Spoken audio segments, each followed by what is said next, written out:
ഈ കോടാനുകോടി ആൾക്കാര് മുഴുവനും കണ്ട് തൊഴുത് ആനന്ദ നിർവൃതി അടയുന്ന ഈ ശ്രീകോവിലിന്റെ മുന്നിലെ ഈ ദ്വാരപാലക ശില്പങ്ങള് സ്വർണ്ണല്ല, സ്വർണ്ണം എഴുതിയതാണ്ട് വെട്ടിയിട്ട് അത് ചെമ്പാണ് എന്ന് പറയുന്ന എന്ന് എഴുതിയ ഈ പത്മകുമാറിനെ കണ്ടല്ലോ, ഞാൻ സ്ഥിരം പറയുന്ന പോലെ ഇങ്ങനെയൊന്നും അല്ല കൈകാര്യം ചെയ്യണ്ട കേട്ടോ.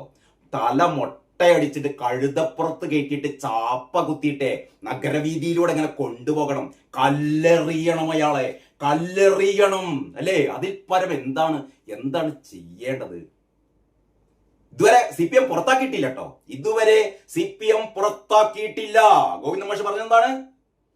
പകുതി വെന്തിട്ടേ ഉള്ളൂ എന്നാ പറയുന്നത്. പകുതി വെന്തിട്ടേ ഉള്ളൂ, മുഴുവൻ വേവട്ടെ, മുഴുവൻ വെന്തിട്ട് ആറട്ടെ, ആറിക്കഴിഞ്ഞിട്ട് ഞങ്ങൾക്ക് നോക്കാന്ന് പറയുന്നത്.